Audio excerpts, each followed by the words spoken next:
Hello viewers, मैं अभिषेक जौहरी आप लोगों का बहुत स्वागत करता हूं और एक बार फिर से आपका बहुत बहुत स्वागत है आपके अपने यूट्यूब चैनल फंडामेंटल क्लासेस में। तो देखिए, हम पॉलिटी की सीरीज़ में राष्ट्रपति की शक्तियों तक पहुंच गए थे और मैंने आपको जो साधारण शक्तियां होती हैं या बिल पावर्स जो राष्ट्रपति के पास होती हैं वो मैंने आपको बता दी थी और हमने कहा था 2 वीडियोस में इसको ख़त्म करेंगे। जो दूसरी वीडियो है वह है राष्ट्रपति की इमरजेंसी पावर्स पे। संविधान का जो भाग 5 है यहाँ पर संघ के बारे में उल्लेख है, वहीं पर राष्ट्रपति का उल्लेख है और हम लेके आए हैं आज राष्ट्रपति की आपातकालीन शक्तियाँ, जो आपको जानना बहुत ज़रूरी है। आप सुनते भी रहते हैं इमरजेंसी लग गई, तो आखिर ये वर्ड इमरजेंसी होता क्या है। मतलब अगर पॉलिटी के नज़रिए से देखें, कहते हैं अरे इमरजेंसी लग जाएगी, ऐसा हो जाएगा तो इमरजेंसी लग जाएगी या इमरजेंसी यहाँ लग जानी चाहिए।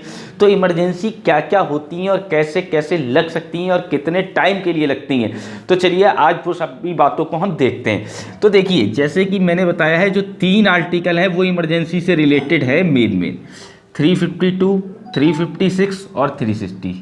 मतलब अनुच्छेद 352 की इमरजेंसी लग रही है, अनुच्छेद 356 की इमरजेंसी लग रही है या अनुच्छेद 360 की इमरजेंसी लग रही है। तो सबसे पहली बात हम एक एक करके स्टार्ट करेंगे 352, 356, 360 को। और ये इमरजेंसी की स्टार्टिंग कौन करता है, इसकी घोषणा कौन करता है, राष्ट्रपति। तो इसलिए संविधान ने ये पावर्स जो दी हैं वो राष्ट्रपति के पास दे रखी हैं। लेकिन ये इमरजेंसियाँ लागू कैसे होती हैं, आइए इसके बारे में देखने के लिए सबसे पहले हम आपको ले चलते हैं अनुच्छेद 352 पे, जो पहली इमरजेंसी है। उससे क्या क्या आपके ऑब्जेक्टिव्स एग्जाम में आते हैं और कैसे वो इमरजेंसी काम करती है, कैसे लागू होती है और कब तक लागू रहती है।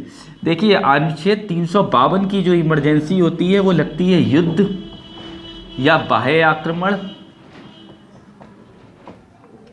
या सशस्त्र विद्रोह के आधार। जैसे मान लीजिए अगर कंट्री में कहीं वॉर हो जाता है, जैसे वर्ल्ड वॉर चालू हो गया या वॉर चालू हो गया, इसी तरीके से कोई अचानक अटैक कर देता है, एक्सटर्नल अटैक कर देता है, या सशस्त्र विद्रोह मतलब देश के अंदर ही विद्रोह जैसी कुछ भावना होने लगती है, तो इन केसेस में जो इमरजेंसी लगती है वो कौन सी इमरजेंसी लगती है, अनुच्छेद 352 की। तो ये कैसे लगती है देखिए, और इसके क्या क्या परिणाम होते हैं। देखिए, अगर आर्टिकल 352 के आधार पर इमरजेंसी लगती है तो राष्ट्रपति उसकी उद्घोषणा करता है कि हाँ भाई युद्ध छिड़ गया है, इमरजेंसी जो आर्टिकल अनुच्छेद 352 जो है वो लागू हो गया है, या बाह्य आक्रमण हो गया है या सशस्त्र विद्रोह हो गया है तो अनुच्छेद 352 लागू हो गया है। इसकी एक उद्घोषणा करेगा, कौन करेगा, राष्ट्रपति, और ये तुरंत लागू हो जाएगी।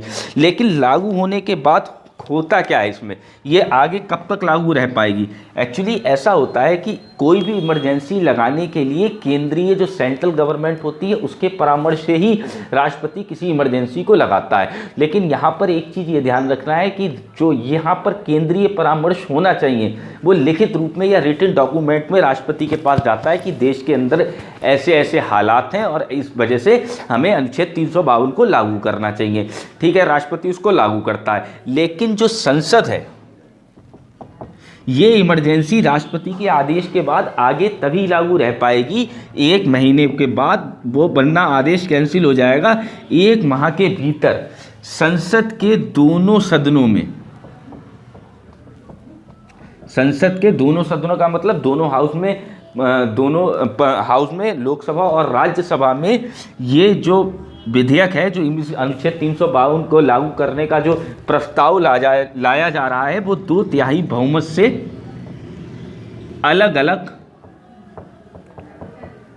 दोनों सदनों में पारित हो जाए, तभी ये इमरजेंसी आगे लागू रह पाती है।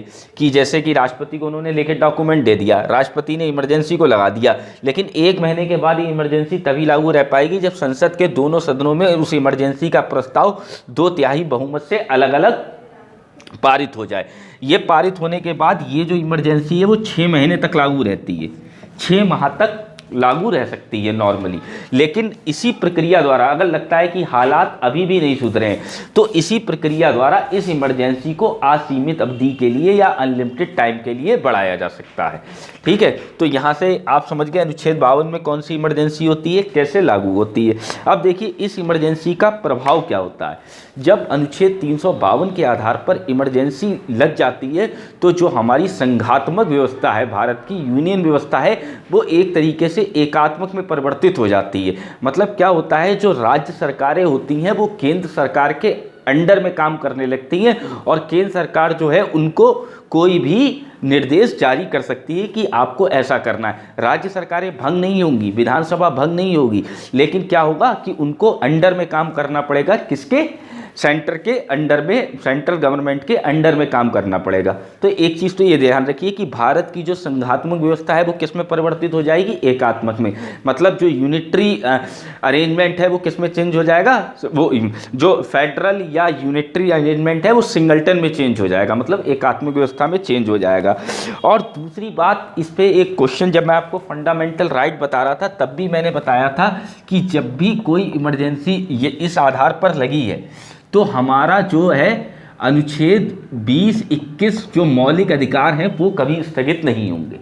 20-21 तो मैंने बता दिया कभी स्थगित नहीं होते हैं, लेकिन अनुच्छेद 19 जो है मतलब स्वतंत्रता का अधिकार, अगर इन दोनों के आधार पर इमरजेंसी लगी है, युद्ध या बाह्य आक्रमण के आधार पे, तो हमारा अनुच्छेद 19 या जो हमारी स्वतंत्रता का अधिकार है वो स्वतः ही सस्पेंड हो जाएगा। मतलब हम कोई अपनी मर्जी से कोई बयान नहीं दे सकते हैं। अगर आपके इसको बारे में डिटेल में जानना है तो मेरी फंडामेंटल राइट की वीडियो पे आप जाइए, हमारे चैनल की प्लेलिस्ट में आपको सारी एक वीडियो क्रम से पॉलिटी की मिलती रहेंगी। तो अनुच्छेद 19 जो है वो स्वतः ही निलंबित हो जाएगा। लेकिन अगर सशस्त्र विद्रोह के आधार पर इमरजेंसी 352 अनुच्छेद लगा है तो आर्टिकल 19 स्थगित नहीं होगा। बाकी जितने आर्टिकल हैं 20-21 तो किसी स्थिति में स्थगित नहीं होते हैं। आर्टिकल 19 के साथ मैंने आपको कंडीशन बता दी, और बाकी जो आर्टिकल हैं या जो हमारे मौलिक अधिकार हैं वो राष्ट्रपति चाहे तो उनको निलंबित कर सकता है, सस्पेंड कर सकता है, और चाहे तो नहीं कर सकता है। वो आपको मैंने बता दिया फंडामेंटल राइट वाली, आप वीडियो में जाइए। और देखिए यहाँ से क्या क्वेश्चन बनता है। यहाँ से एक क्वेश्चन ये बनता है कि जो हमारा ओरिजिनल कॉन्स्टिट्यूशन था उसमें सशस्त्र विद्रोह जो है वो नहीं लगा था। सशस्त्र विद्रोह शब्द नहीं था। ओरिजिनल कॉन्स्टिट्यूशन में शब्द था आंतरिक अशांति, मतलब इंटरनल पीस का जो है भंग हो जाना। आंतरिक अशांति शब्द का यूज था। तो ये पूछा जाता है अनुच्छेद 352 में सशस्त्र विद्रोह की जगह कौन से शब्द का यूज था? आंतरिक अशांति शब्द का यूज था। और दूसरी चीज, ये कब जोड़ा गया? 44वें संविधान संशोधन के थ्रू। 44वें संविधान संशोधन या 44 कॉन्स्टिट्यूशनल अमेंडमेंट में आंतरिक अशांति को किस में परिवर्तित कर दिया गया? सशस्त्र विद्रोह में। तो ये आपके जो भी अनुच्छेद 352 से क्वेश्चन बनते हैं वो मैंने बता दिए। अब अगर आपको पता हो तो कमेंट बॉक्स में कमेंट करके बताइएगा कि ऐसी इमरजेंसियाँ भारत में कब लगी हैं। देखिए भारत में अब तक ये 3 बार लगी हैं। 1962 आपको ध्यान ही होगा कौन सा बार था? चाइना अटैक, ठीक है, चीन का युद्ध। उस समय ये वाली इमरजेंसी लगी थी। अनुच्छेद 52 जो था वो अनुच्छेद 352 लागू हो गया था। 1971,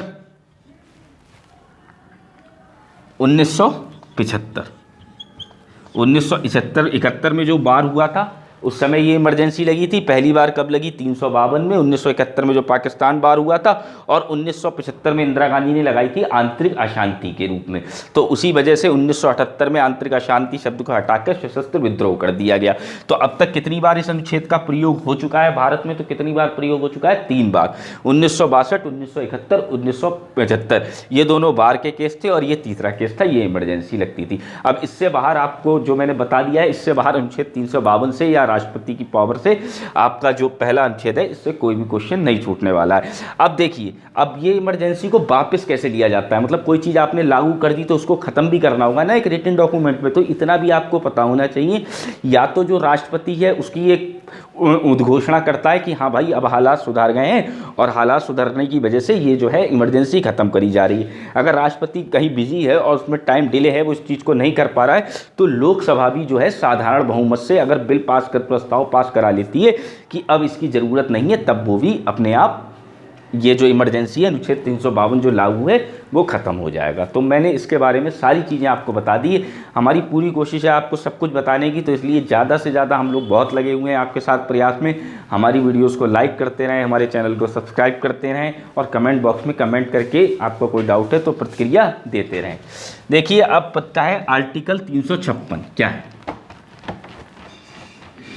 देखिए आर्टिकल 356, अनुच्छेद 356, अनुच्छेद 356, देखिए ऐसा था जब ये संविधान बनाया गया था तो बाबा साहब ने कहा था कि ये जो इमरजेंसी है अनुच्छेद 356 की, डॉक्टर बी.आर. अम्बेडकर राव जी ने, जो प्रारूप समिति के अध्यक्ष थे संविधान सभा में, तो उन्होंने ये कहा था ये सिर्फ जो है किताब में ही सिमटा रह जाएगा, मतलब ये इसकी जो इमरजेंसी है उसकी कभी आवश्यकता ही नहीं पड़ेगी। भारत जो है, जिस तरीके का भारत का हमारी संविधान सभा ने सपना देखा था, तो लगता था कि इस इमरजेंसी की कभी ज़रूरत ही नहीं पड़ेगी और ये किताब में ही सिर्फ उल्लेखित रह जाएगी। लेकिन हमारे देश का ऐसा दुर्भाग्य है, ऐसी राजनीति है कि अगर आप देखें तो सबसे ज़्यादा इमरजेंसी जो है वो 356 लग चुकी है, 100 से अधिक बार। अब आप समझ गए होंगे ये कौन सी इमरजेंसी है, इसको बोलते हैं राष्ट्रपति शासन। इसी इमरजेंसी को बोलते हैं राष्ट्रपति शासन का लगना। क्योंकि जब संविधान सभा ने बताया था तो उन्होंने सोचा था कि राज्य सरकारें भी हित में काम करेंगी, हम लोगों ने इतना संघर्ष किया है, केंद्र सरकारें भी हित में काम करेंगी और आपस में दोनों का कोऑर्डिनेशन बढ़िया होगा। लेकिन आज हम देख रहे हैं कि सत्ता दल में केंद्र में किसी और की पार्टी है और वहाँ, तो उनके बीच कहीं ना कहीं तालमेल बैठाने में दिक्कत होती है विपक्ष और पक्ष में।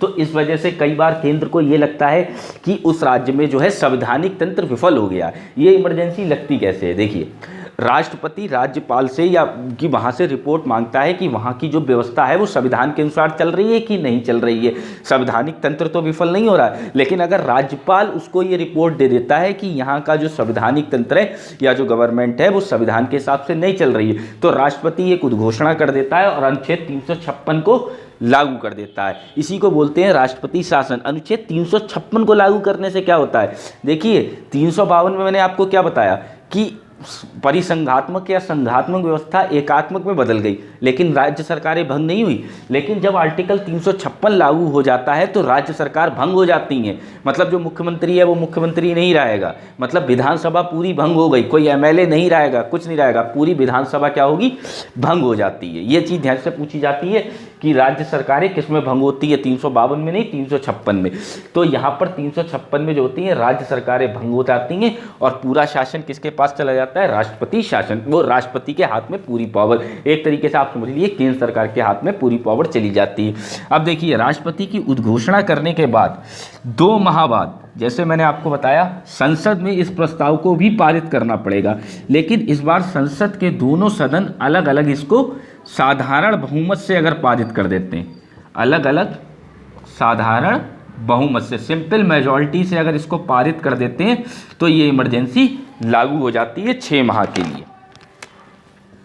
देखिए अब दोनों में अंतर क्या है, वहाँ पर 2/3 बहुमत चाहिए, मतलब स्पेशल मेजॉरिटी चाहिए, यहाँ पर सिंपल मेजॉरिटी चाहिए। सिंपल मेजॉरिटी का मतलब है जितने कैंडिडेट उपस्थित हैं उनका 50% से ज़्यादा, लेकिन स्पेशल मेजॉरिटी का मतलब होता है कि जितने सीट्स हैं तो उसकी कम से कम 2/3 लोग वोटिंग करके उस प्रस्ताव को सपोर्ट करें।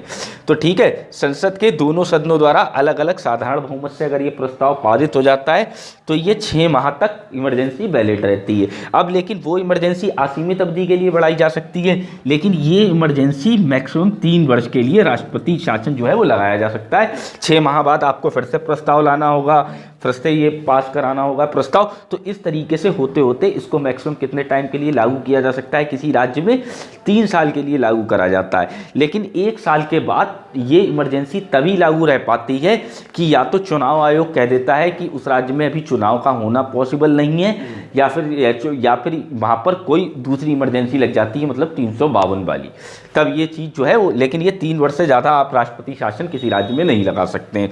ठीक है, इसकी काफ़ी क्रिटिसाइज होती है, काफ़ी आलोचना होती है।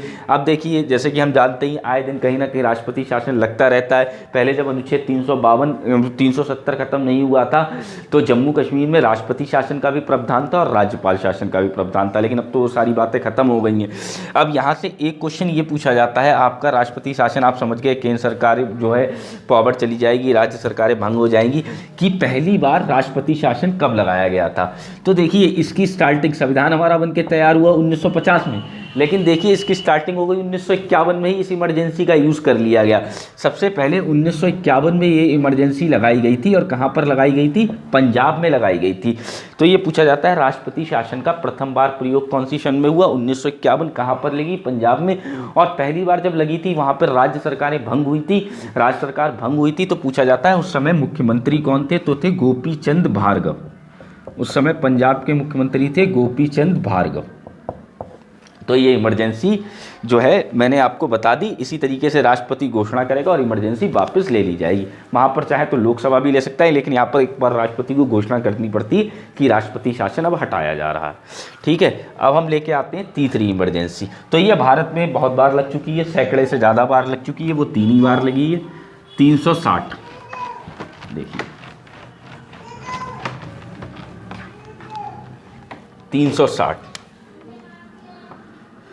360 को बोलते हैं वित्तीय आपातकाल, मतलब देश पे आर्थिक समस्या का आ जाना। जैसे कि अब हम लोग देख रहे थे कि कोरोना का टाइम चल रहा था, स्थिति खराब हो रही थी, तो सबको डर था कि कहीं 360 ना लागू हो जाए। मतलब अभी जब लॉकडाउन चल रहा था, देश की स्थिति थी, तो कहाँ से तनख्वाह दी जाए, कहाँ से क्या हो, तो वो है वित्तीय आपातकाल कहलाता है। जब देश की आर्थिक स्थिति खराब हो जाती है, सरकार की या संसद की निधियों के पास पैसा नहीं रहता है, तब अनुच्छेद 360 को लागू करने का प्रावधान है। यदि अनुच्छेद 360 लागू हो जाता है तो कोई भी कर्मचारी है उसके वेतन भत्ते से कटौती करी जा सकती है और किसी को कोई आपत्ति नहीं होगी। इसकी राष्ट्रपति घोषणा करता है। यहाँ तक कि कर्मचारियों को तो आप छोड़िए, जो सुप्रीम कोर्ट और हाई कोर्ट के मुख्य न्यायाधीश हैं उनके भी वेतन भत्ते काटे जा सकते हैं और उनको कोई आपत्ति नहीं होगी अगर ये आर्टिकल 360 लग जाता है। और दूसरी चीज़ ये होती है कि इसमें केंद्र और राज्य के बीच जो वित्तीय चीज़ों का बंटवारा है, जब आपको मैं केंद्र और राज्य सेंटर स्टेट रिलेशन पढ़ाऊंगा उससे भी काफ़ी क्वेश्चन आते हैं, जहाँ पर वित्त आयोग की काफ़ी भूमिका रहती है कि कौन से टैक्स केंद्र को जाएंगे, कौन से टैक्स राज्य को जाएंगे, किस हिसाब से बंटवारा होगा। तो अगर इमरजेंसी 360 लगी है तो वो सारी चीज़ें कैंसिल हो जाएंगी, वित्तीय संबंध। लेकिन हमारा अभी तक सौभाग्य मान लीजिए कि भारत में अभी तक एक बार भी वित्तीय आपातकाल नहीं रहा है। तो ये सब राष्ट्रपति की पावर थी, क्योंकि राष्ट्रपति इन सब की उद्घोषणा करता है। आपने इमरजेंसी, वैसे ही इमरजेंसी अलग से भी आपको संविधान के भाग 20 में उल्लेखित है, वहाँ पर भी हम डिस्कस करेंगे अगर कोई चीज़ छूट गई होगी। तो ये आपकी राष्ट्रपति के बारे में सारी चीज़ें समाप्त होती हैं। अगली वीडियो में हम जो है आपको और आगे की तरफ लेके चलेंगे। तब तक थैंक्स फॉर वॉचिंग।